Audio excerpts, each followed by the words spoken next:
Bueno, pues vemos ahora la segunda clase sobre ya utilizar almacenes de datos, utilizar la solución de un sistema gestor de base de datos y además un sistema gestor de base de datos relacional, es decir, utilizando el modelo relacional. Vamos a aprovechar esta clase para repasar muchas de las cosas que visteis el año pasado. Entonces, la primera cuestión sobre la que pensar es ¿por qué me interesa utilizar?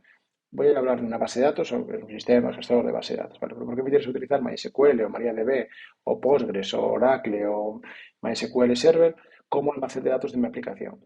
Pues realmente me interesa por casi todo. Me interesa porque la arquitectura queda bien separada. Tenemos la arquitectura, digamos, el hardware, el software, incluso el usuario, cómo manejarlo totalmente aislada. Por la gestión de los datos, es decir, tenemos un sistema especializado en la gestión de datos, el almacenamiento, la seguridad, la concurrencia, la forma de trabajarlos, los lenguajes que me permite la consola, cualquier cosa para manejar los datos. Es decir, no es solo la arquitectura de cómo estará construida nuestra aplicación, sino que esta aplicación está especializada exclusivamente en gestionar los datos. Y por eso es el mejor sistema. Y si es digamos, una gestión muy compleja, no hay nada como una base de datos. ¿Vale? Y por último también la operación, es decir, operamos la base de datos independientemente de la aplicación, que además me permite incluso, recordar una base de datos es que lo utilice la aplicación web, que lo utilice una aplicación concreta, que se conecte otro cliente, bueno, desde un móvil, desde otra aplicación empresarial, es decir, la base de datos también me permite la operación centralizada de todos los datos de almacenaje independientemente de la aplicación que utilice el usuario.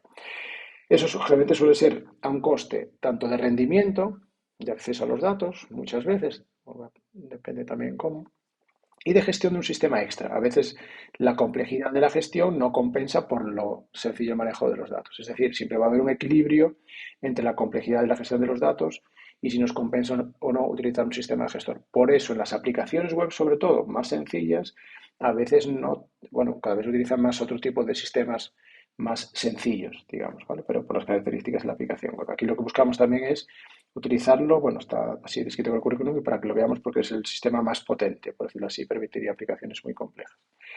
La idea de esta clase entonces es repasar lo visto.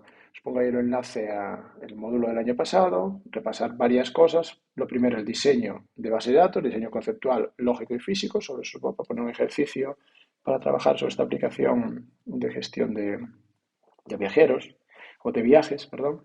Entonces, utilizando diseño conceptual, lógico y físico. Recordad que al final el objetivo es tener un modelo en SQL, o sea, instrucciones SQL que definan nuestra base de datos. ¿Vale?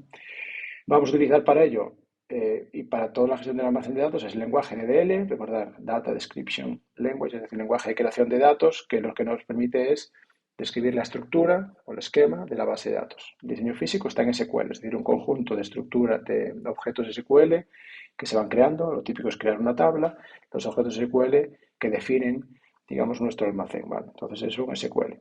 Y también el uso del lenguaje de ML, que lo iremos viendo, es para hacer sobre todo consultas, que es la operación R de leer, y la operación de insertar, actualizar y borrar. ¿Vale? Las operaciones de crear, update y delete. Para completar toda la gestión de los almacenes. Entonces, repasando la base de datos, ahí tenemos ya la solución. Os propongo dos actividades para utilizar todas las horas dedicadas aquí. Una es repasar SQL, es decir, puro SQL. Os pongo ahí dos ejercicios. Uno, el que quiere jugar con una base de datos SQLite que ha estado en producción y bastante grande, es interesante y SQLite es muy fácil de instalar. Probablemente si escribís en vuestro terminal SQLite ya lo tenéis, entonces es muy fácil, descargas la base de datos, trabajar sobre ella, yo creo que eso es fácil. O un ejercicio de consulta sobre esta base de datos Northwind, que es un caso típico y que utilizáis un sistema online, es el editor online de WTS Schools, que también os vale. El objetivo es repasar SQL. No vamos a ver tampoco complejidad en SQL, algunas cosas son del año pasado, pero sí por lo menos refrescar cómo manejar SQL. Bueno, la idea aquí es que lo manejemos algunas cosas un poco avanzadas en la siguiente aplicación. Ese es el primer ejercicio. Y el segundo es ya usar, os pongo ahí un ejemplo, un caso concreto, como una especie de mini proyecto que os permita dar un modelo de datos en SQL que contenga con una serie de características, incluso poner un ejemplo de contenidos, aunque veremos más adelante en la inserción, pero bueno, lo que ha pasado el año pasado es que pueda tener tanto la estructura de base de datos como algunos ejemplos de registros que voy a meter en esa base de datos para tener una base de datos operativa sobre la que trabajar en las futuras clases como aplicación web conectada a un sistema gestor de base de datos.